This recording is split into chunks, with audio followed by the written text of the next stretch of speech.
ఈనాటి కార్యక్రమానికి ఇచ్చేసినటువంటి సభ అతిథులకు అందరికీ నా నమోవాకాలు.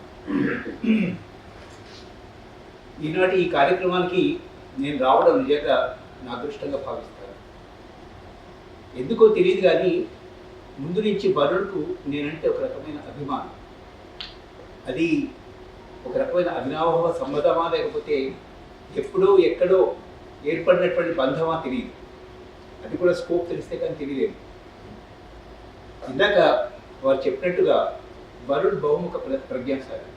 అసలు కేవలం ఒక సర్జరీ కాకుండా ఒక మంచి గాయకుడు, మ్యూజిక్ లోపల దిష్ట, తర్వాత ఒక మంచి సర్జన్, మంచి చిత్రకారుడు కూడా. ఎట్లాంటి మల్టీ ఫ్యాసిటెడ్ ఒక మనిషి లోపల ఇన్ని టాలెంట్స్ ఉండడం అనేటటువంటి చాలా అరుదు. రెండోది, మా ప్రొఫెషన్ ఏదైతే ఉందో మెడికల్ ప్రొఫెషన్లో ఈ టాలెంట్స్ ఉంచుకుంటూ ముందుకు సాగడం మరింత కష్టం. ఎందుకంటే పొద్దున్న లేచినప్పటి నుంచి పేషెంట్ వాళ్ళ బాధలు, వాళ్ళ కష్టాలు, వాళ్ళ నష్టాలు ఇది చూసుకుంటూ సగం జీవితం అంతా ఇలాగే గడిచిపోతుంది. అది కాకుండా దీన్ని పక్కన పెట్టి తగ్గటువంటి టాలెంట్ని ముందుకు తీసుకొచ్చి ఈ విధంగా పుస్తక రచన చేయడం, తన భావాన్ని వెలిగించడం అనేటటువంటి చాలా అరుదైన విషయం. ఒక విషయం ఎంతసేపటికి మనము బాహ్య ప్రపంచాన్ని చూస్తూ ఉంటాం, అంతర్గత ప్రపంచాన్ని మనం చూడాలి. గీత అంటుంది, నీ అంతటా నీవు ఏమిటో తెలుసుకో, నీ లోపల ఏమిటో తెలుసుకోవాలి. తెలుసుకున్నప్పుడే నీకు భగవంతుడికి నీకు భేదం లేదనే విషయం చెప్తారు. మనకు శంకరాచార్యులు చెప్పినట్టు, బ్రహ్మస్కృ చెప్పినట్టుగా ఈ స్కోపి కూడా అంతే. మనం చూస్తున్నంత నిజం కాకపోవచ్చు, మనం ఎక్స్పీరియన్స్ చేస్తున్నంత నిజం కాకపోవచ్చు. మరి ఏమిటి దాన్ని తెలుసుకోవాలంటే ఏం చేసుకోవాలి? దాని ఒక రకమైన సాధన కావాల్సి వస్తుంది, ఒక రకమైన దివ్య దృష్టి కావాల్సి వస్తుంది అనమాట. మా మెడిసిన్లో ఒక సేయింగ్ ఉండింది అనమాట. Great medical scientist is to say, the eyes can't see what the brain can't think. The elephants will be passing in front of your eyes and you will not appreciate it. అంటే ఐస్కు చూసినంత మాత్రం లోపల అది ఒక ఎలిఫెంటో, ఒక ఒంటెనో, ఒక TV కెమెరానో, ఒక సభనో తెలియదు. ఆ ఇమేజ్ పోయి బ్రెయిన్లో పోయేసేసి దాని లోపల ప్రాసెసింగ్ అయినాకనే ఓహో ఇది ఎలిఫెంట్ అనేటటువంటి కాన్సెప్ట్ వస్తుంది అన్నమాట. సో వారి యొక్క దృష్టి లోపల ఈ స్కోప్ అనేటటువంటి ఏంటంటే మైక్రో కాకుండా మ్యాక్రో లెవెల్ లోపల ఏ విధంగా ఉంటుంది. మ్యాక్రో అనుకోవడమే సహజమా, లేకపోతే మైక్రో లెవెల్ మనం స్టాప్ కావాలి, మనం ఏ విధంగా ముందుకు ప్రోగ్రెస్ కావాలనేటువంటి philosophy I think Varun he's taken as a challenge and he has written. రెండోది, ఇందాక వరుణ్ చెప్పినట్టుగా ఇది ఒక్క రోజులో రాసిన పుస్తకం కాదు. ఇట్స్ సంథింగ్ లైక్ డైలీ రాసినట్టుగా ఎప్పుడైతే థాట్ ప్రాసెస్ వచ్చిందో అది ఆయన ఆయన ఒక పేపర్ మీద రాసుకొని ఉంటాడు, లేకపోతే బుక్ మీద రాసుకొని ఉంటాడు. తర్వాత will he got the time అదంతా కంపైల్ చేసి I think he has come out with the book. So మనం కూడా మనం చూస్తున్నదే ప్రపంచం అని కాకుండా మనకు తెలియని ప్రపంచం ఎంతో ఉంది. చక్షులను ఎప్పటివరకైతే మనం ఓపెన్ చేయమో, బాహ్య చక్షులతో చూసేది అంత నిజం కాకపోవచ్చు, అంతఃచక్షులను ఎప్పుడైతే మనం ఓపెన్ చేసుకుంటామో ఈ ప్రపంచం ఒక వింతగా తోస్తుంది, లేకపోతే ఒక భ్రమలాగా తోస్తుంది.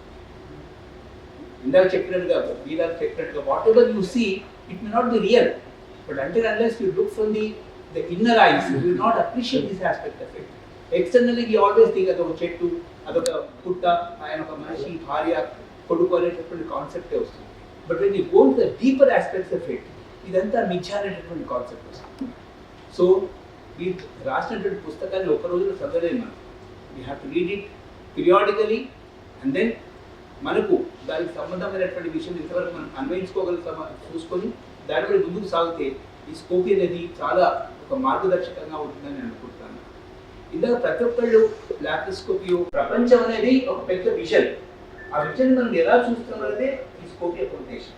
అది నువ్వు లాప్రోస్కోపీ ద్వారా చూస్తున్నావా, లేకపోతే ఓపెన్గా చేస్తున్నావా, లేక రోబోటిక్గా చూస్తున్నావా, అది different thing. But perception is the same. అంతఃచక్షువులను మనం ఓపెన్ చేసుకుంటాం మాత్రం లోపల మనం దేన్ని అప్రిషియేట్ చేయాలన్నమాట. అది మన this teacher and I wish you all the best and then I thank you very much for inviting me for today's function and please continue to love me, like me and appreciate me. Thank you.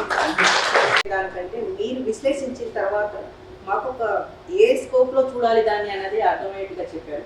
Thank you very much for that sir.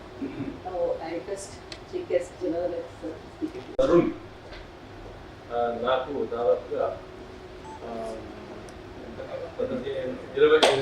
సంవత్సరాల కింద పరిచయం అయింది. ఆ నల్లకుంటలో ఉండేవాళ్ళు. అక్కడి నుంచి ఇక నరేందర్ వచ్చాడు, ఈరోజు వెంగల్ వచ్చాడు, తర్వాత ఇంకొంతమంది మేము కంపల్సరీ బ్యాడ్మింటన్ ఆడేవాళ్ళం.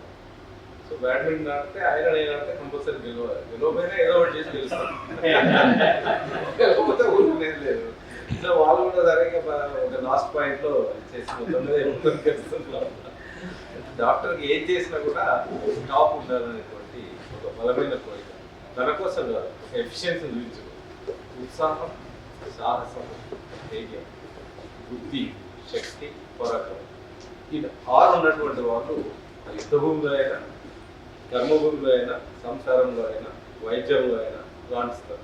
అందులో ఏ ఒక్కటి తక్కువన్నా కూడా కొంత అంత మేరకు ఇబ్బంది అవుతుంది, అంతే కదా. సో ఉత్సాహం ఉండాలి. అంతా చాలా మందికి ఏంటంటే ఒకటి పుట్టినప్పుడు 1వ సంవత్సరం, 2వ సంవత్సరం, 3వ సంవత్సరం, 4వ సంవత్సరం, 5వ సంవత్సరం, 70వ సంవత్సరం వరకు 70% తగ్గిపోతుంది. మినిమం 1% అంటున్నా ఒకసారి 50-60కే అంత సరిపోతుంది. ఏముంది అర్థం అవుతున్నారు. చచ్చిపోయే వరకు you have to live till you die. ఉత్సాహం అనేది ఉండాలి మనిషి, ఎవరికైనా సరే. దేనికోసం ఉత్సాహం ఉండాలి? నేర్చుకోవడానికి ఉత్సాహం ఉండాలి, మాట్లాడడానికి ఉత్సాహం ఉండాలి, పార్టిసిపేట్ చేయడానికి ఉత్సాహం ఉండాలి, వినడానికి ఉత్సాహం ఉండాలి, అన్నిటికీ ఉత్సాహం ఉండాలి. ఫస్ట్ ఉత్సాహం. అందుకే పిల్లలు లైక్ చేస్తారు. పిల్లల్ని పెద్దవాళ్ళని అందరూ లైక్ చేయరు. నువ్వు ఎంత ఇంపార్టెంట్ అయినా ట్రంప్గా, బరాక్ ఒబామాగా 50% వ్యతిరేకత ఉంటుంది. కానీ పిల్లల్ని ఎవరైనా వ్యతిరేకిస్తారా? మోస్ట్లీ మనందరూ లైక్ చేస్తాం. ఎందుకంటే వాళ్ళు ఉన్నది ఏంటి? ఉత్సాహం. సాహసం. ఉత్సాహం ఉంది, మరి బాగానే ఉంది. పుస్తకం రాయాలంటే సాహసం కావాలి. మాట్లాడమంటే అందరూ మాట్లాడుతున్నారు.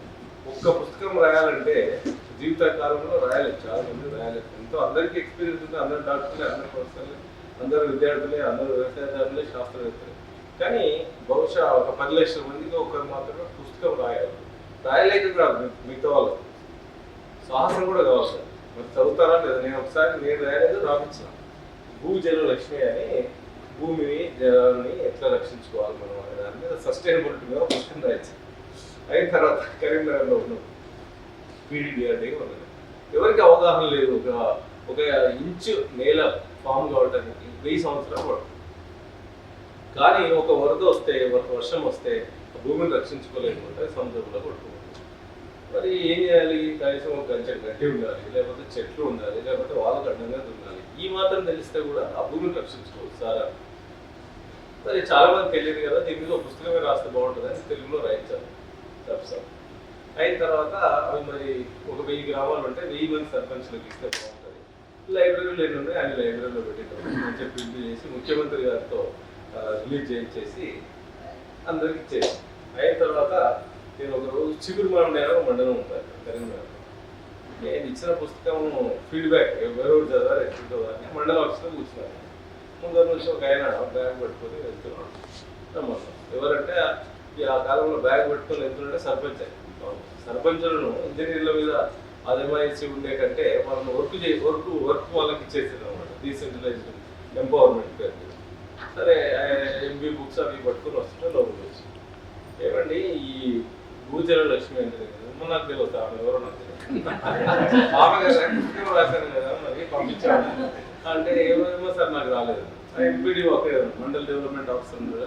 ఇవ్వండి, నేను ఇవన్నీ పుస్తకాలు రాసి మండలాలకు ఇచ్చిన, మీరు మండలం నుంచి మీరు సర్పంచ్కి ఇవ్వాలి కదా, ఇవ్వాలి కదా, బెల్లు కొట్టిండే ఆఫీసర్ అంటే బెల్లు ఉంటుంది కదా, ఒక బెల్లు కొడితే ఎవరు వచ్చాడు. సార్ మొన్న పీడీ సార్ పుస్తకాల నుంచి 7 ఉన్నాయండి. ఆ స్టోర్ రూమ్లో ఉన్నాయి సార్. పోదాం పాటే స్టోర్ రూమ్లో గోనె సంచులు కట్టి తాళం కట్టేసి ఉన్నాయి. పిల్లలు పీసీ ఇట్లయితే లాభం లేదని అక్కడ నుంచి అప్పుడు కొత్తగా సెల్ ఫోన్ లేదు, 9596 వైర్లెస్లో అందరికీ చెప్పేసినాం. మా ఆఫీస్ నుంచి చెప్పేసి ఇక్కడ ఇట్లా బుక్స్ పంపించాము, కంపల్సరీగా సర్పంచ్ ఇచ్చి సంతకం తీసుకోమని చెప్పారు. సరే అయిపోయింది. నెక్స్ట్ డే మళ్ళీ మెట్టుకోలు పోయాను, ఒక వారం రోజులు అయినా మళ్ళీ ఒక సర్పంచ్ను పిలిచారు. ఏమండి ఇట్లా మనం భూజల లక్ష్మి అనేటువంటి పుస్తకం పంపించాము, మరి ఏమైంది మీరు చదువు వచ్చిందా అంటే, వచ్చింది సార్, ఎండిఓ సార్ ఇచ్చారు. మరి చదివాడు చదవలేదు సార్. ఏదో మీకు చదువు రాదు. ఎందుకు రాదు సార్? చదువు వచ్చు, డిగ్రీ చదివిన అంత బాగా. మరి ఎందుకు చదవలేదు పుస్తకం? అదే గవర్నమెంట్ పుస్తకం సార్, ఏ రోజు గవర్నమెంట్ రాసిన ఏం ఫ్లేవర్ ఉండదు. అందుకనే బుక్ రాయాలంటే సాహసం కాదు, ఉత్సాహం ఉంది, నాకు సాహసం కూడా ఉంది. ఏది మరి చదువుతాం లేదు. సో ధైర్యం, మరి ఇది ప్రింట్ చేయించాలి, దాన్ని ఎడిట్ చేయాలి, ఇంతమంది పిలవాలి అంత ఈజీ కాదు. హైదరాబాద్లో కరెక్ట్గా చూడండి, ఆయన డాక్టర్ యాక్టివిస్ట్ ఎంతమంది వస్తారో అంత చేతులు వేస్తారు. ఒకటి రోజు తాగండి. ఇక్కడ నేను కూర్చున్నాను ఎక్కడే కాదు, కింది పోతే కూర్చోవాలి, మిగతా అన్ని ఫిల్అప్ అయిపోయాను అనమాట. సో బుద్ధి ఉండాలి. పుస్తకం రాయాలంటే బుద్ధి లేని వాడు రాయాలి, ఇమ్మీడియట్ రాకపోతే. సో బుద్ధి కూడా కావాలి, శక్తి కూడా కావాలి. అంటే అటు బ్యాడ్మింటన్ ఆడాలి, ఇటు మ్యూజిక్ వాయించాలి. మామూలు డాక్టర్కు సర్జన్ తేడా ఏంటంటే, సర్జన్కు ఈ ఫిజికల్ స్ట్రెంత్ కూడా చాలా అవసరం, శక్తి. ఫిజిషియన్కి అయితే మెంటల్ ఓకే, ఎక్స్రే తీసుకోవడానికి ఓకే, ఫిజిషియన్ ఇంకా వేరే వాళ్ళకి అదంతా ఓకే. గైనకాలజిస్ట్కు తర్వాత సర్జన్ చాలా బలం కూడా కావాలి, ఫిజికల్ ఫోర్స్ ఉపయోగించాల్సి. డెంటిస్ట్ కూడా అంటారు పన్ను వీకాలు, ఆర్థోపెడిక్ వాళ్ళకు చాలా శక్తి అవసరం. సో మరి పరాక్రమం ఓసారి రివర్స్ అవుతుంది. అంత బాగా చేసినాక ఈ స్కోపిలో ఏదో ప్రాబ్లం వచ్చి అంటే రీల్ కాదు. కాకపోవడానికి టీం వర్క్ కదా. ఒక నర్సు బాగా మంచిగా పని చేయకపోయినా, లేకపోతే ఆటోక్లేవుడ్ సరిగా పని చేయకపోయినా, ఊడ్చేవాడు సరిగా, శానిటేషన్ సరిగా పని చేయకపోయినా, టవల్ బాగాలేకపోయినా, తెచ్చిన ఇన్స్ట్రుమెంట్ ఏది బాగాలేకపోయినా డాక్టర్ మీద పడుతుంది భారం. కాబట్టి ఈ డాక్టర్ వృత్తిలో పోవడం, దాంట్లో సర్జరీ చేయడం అనేది పరాక్రమవంతులు అయితేనే చేస్తారు. కాబట్టి ఇందులోనే ఈ పుస్తకం లెక్క. కాబట్టి ఈ పుస్తకం ఏ పుస్తకమైనా రాసిస్తారు. So congratulations. యాక్టివిజం దొంగ కావచ్చు, వాడు చాలా ప్లాన్ చేయాలి, రాత్రంతా మేలుకున్నారు. ఎక్కడ ఎట్లా పోవాలి, జియో లొకేషన్ లేదా అటు పోవాలి, ఏ రంధ్రం పోవాలి, ఎట్లా కొట్టాలి, ఎక్కడ వస్తే ఏం చేయాలి, చాలా యాక్టివ్ ఉంటాడు వాడు. దొంగతనం చేసే వాళ్ళ యాక్టివిజంలో మేధావులు ఓన్ మీడియేటబుల్ లేదు. ఇదంతా ఆర్మ్చైర్ ఫిలాసఫీ. ఈ ఆర్మ్చైర్ ఫిలాసఫీ అంటే one organised criminal can destroy millions and billions of unorganised intellectuals. So అందుకనే ఇంటెలెక్చువల్స్ కూడా ఆలోచించాలి, రిఫ్లెక్ట్ చేయాలి, థాట్ లీడర్స్ని తయారు చేయాలి. ఎవరికి వాళ్ళు వెలుగుంట రాయాలనుకుంటే వాళ్ళంతా ప్రపంచం ఏదో మాట్లాడుతుంటారు మూర్ఖులు అంటే నిన్ను కూడా కొట్టేస్తారు వాళ్ళు. కాబట్టి నిరంతరం ఆలోచిస్తూ, ఆలోచింపజేస్తూ, పని చేస్తూ, పని చేయిస్తూ, ఉపాధ్యాయునిగా, విద్యార్థిగా, అండ్ శాస్త్రజ్ఞునిగా, అండ్ మిత్రునిగా, ఒక క్రీడాకారునిగా, ఒక సంగీతకారునిగా, ఒక మంచి పాటలు పాడతారనమాట, సింగర్గా కూడా, doctor. I always tell him, అంటే అంత పెద్దగా ఆరోగ్య సార్ అని అంటారు ఇంట్లో వాళ్ళు. మనం చిన్నప్పుడు చదివాను, రవీంద్రనాథ్ ఠాగూర్ మంచి చిత్రకారుడు, మంచి సంగీతకారుడు, మంచి రచన చేస్తారు, మంచి గేయాలు రాస్తారు, ఇవన్నీ పాడతారు. సో ఇవన్నీ అంత పెద్ద అంటే కోపం రావద్దు, ఆయనకు ఉండే వాళ్ళు అంటే ఇన్ని ఉండటం అనేది కష్టం. So keep alive your intentions and then deepen and widen your thoughts and connect them together and reflect. And reflections will not last long unless you put in the shape of the book. So you have written a book. For that, congratulations. You have called me as chief guest. Congratulations. I told every Sunday, Saturday, నేను చిన్నప్పుడు పిల్లలతో గడుపుతాను. 37 ఏళ్ళు ప్రభుత్వంలో పనిచేసిన 1456 సెలవులు ఉంటే Sunday కాదు, ఇదే పండుగ శివరాత్రి ఇవన్నీ అవి కూడా పనిచేశాను. 56 రోజులు మాత్రమే తీసుకున్నారే, ఎవరు నమ్మరని చెప్తున్నాను. వెంగళరెడ్డి ఉన్నారు, 20 ఏళ్ళ నుంచి తెలుసు. ఎప్పుడైనా లీవ్ పెట్టానే అడిగాను. ఎప్పుడు జ్వరం కూడా రాలేదు. మా గ్రాండ్ సన్ అంటే రాదు, నాకు ఇప్పుడే ఎల్కేజీలో 3 సార్లు వచ్చింది, నీకు ఎందుకు రాలేదు? రాలేదంటే రాలేదు. నేను స్కూల్ ఎగ్గొట్టలేదు, కాలేజీ ఎగ్గొట్టలేదు, ఆఫీస్ ఎగ్గొట్టలేదు. కానీ ఇప్పుడు ఈరోజు ఈయన రమ్మంటే ఎవ్రీ సాటర్డే మా గ్రాండ్ సైడ్ వస్తారమ్మా. నేను లేననుకో నెక్స్ట్ వీక్ రాననుకో. What is the point in coming over there if you are not there? అదే మిగతా వాళ్ళు అందరూ ఉన్నారంటే మా ఇంట్లో కుక్క అంతే, మా గ్రాండ్ సైడ్ నేను ఉంటేనే వాళ్ళు ఉంటారు అన్నమాట. మిగతా వాళ్ళు ఉంటే వాళ్ళు లెక్క చేయరు, ఎందుకు తెలియదు. సో అది చెప్పాను, మరి ఎట్లా డాక్టర్ మరి క్లాష్ అవుతుంది కదా, గోల్కు మీకు అంటే ఏదో చేయండి సార్ అన్నారు. పాజిటివ్ కాన్ఫిడెంట్ ఏదో పెట్టుకోవాలి. ఇక సరే నేను doctor Varun Rao, senior advanced laparoscopic robotic surgeon, India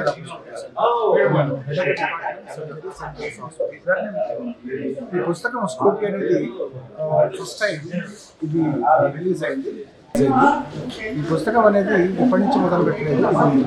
ఇది చిన్నప్పటి నుంచి ఉన్నటువంటి సైంటిఫిక్ అబ్జర్వేషన్స్ వాటన్నిటిలోకి ఈ సైన్స్, ఫిలాసఫీ అండ్ సైకాలజీ ఈ మూడింటిని కూడా రంగరించి ఒక విషయాన్ని ఏ విధంగా చూడాలి అన్నట్టుగా ఈ పుస్తకం అనేది 200 పేజీలు ఉంటుంది.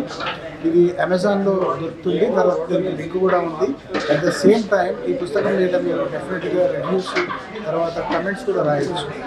అట్ ద సేమ్ టైం ఈ యొక్క స్కోప్ అనేది నేను లాప్రోస్కోపిక్ సర్జన్ అంటే ఒక పొట్టలో ఉన్నటువంటి భాగాల్ని లివర్ కానివ్వండి, అది రకరకాల టిష్యూస్ కానివ్వండి మనం స్కోప్లో చూస్తాం. అట్లాగే ఒక బయాప్సీ అంటాం కదా, అంటే ఒక టిష్యూని మనం తీసుకున్నప్పుడు మైక్రోస్కోప్లో పెట్టి చూస్తాం.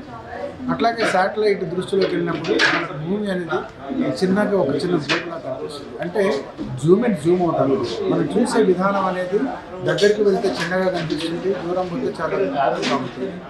సో ఈ యొక్క పుస్తకాన్ని 3 భాగాలుగా నేను విభజించాను. ఒకటి హ్యూమన్ కాన్షియస్నెస్, తర్వాత human body, at the same time ఈ యొక్క ఎర్త్ గురించి, ఎర్త్ని ఒక జీవ కణంలాగా దీన్ని చూపించాను. ఎర్త్ మీద ఎన్ని జీవకణాలు ఉన్నాయో అదేవిధంగా మన శరీరంలో కూడా అన్ని జీవకణాలు కూడా లోపల ఉన్నాయి. So this is a very important and very essential book for all the researchers. ఈ పుస్తకం మొత్తం పూర్తిగా చదవండి. చదివినప్పుడు మీకు కూడా డిఫరెంట్ ఆలోచనలు వస్తాయి. ఇవన్నీ కూడా సైంటిఫిక్ బేసిస్ మీద చేసినటువంటి ఒక పుస్తకం. అలాగే మన బాడీలో ఉండేటటువంటి ఒక తత్వాన్ని కూడా మన ఇండియన్ భారతీయ తత్వంలాగా బ్రహ్మ విష్ణు మహేశ్వరులాగా దాన్ని త్రిమూర్తి స్వరూపాల్లాగా కూడా నేను దీన్ని మన భాగాన్ని విభజించి ఆ విధంగా నేను డిస్కస్ చేశాను. ఐ థింక్ డెఫినెట్గా మీ అందరికీ ఈ పుస్తకం నచ్చుతుందని హోప్ చేస్తున్నాను. And if anything is there messages చేయొచ్చు మీరు, లేకుంటే కమెంట్స్ చేయొచ్చు. And this book is available Amazon. ఈ పుస్తకం ఆడియో బుక్ రూపంలో కూడా వస్తుంది. అట్ ద సేమ్ టైం ఈ పుస్తకం అనేది మనకు డిజిటల్ రూపంలో అంటే యూట్యూబ్స్లో కూడా కంప్లీట్గా దీన్ని విశదీకరించి చెప్పే ప్రయత్నం చేస్తాను. అది వితిన్ 1 వీక్లో నా ఛానల్ అయినటువంటి డాక్టర్ టీవీఆర్ ఛానల్లో ఇది రిలీజ్ అవుతుంది. Thank you very much. మీ అందరు వచ్చారు, మీ యొక్క ఆశీస్సులు వచ్చి అందరు ఇచ్చారు. చాలా పెద్ద పెద్ద మనుషులు వచ్చారు, పెద్ద విజ్ఞానవేత్తలు, తర్వాత ఈ పాత్రికేయులు, తర్వాత ప్రెస్ అందరూ కూడా పిలవంగానే వచ్చారు. ఎస్పెషల్లీ జయరాం గారికి చాలా థ్యాంక్ యూ వెరీ మచ్.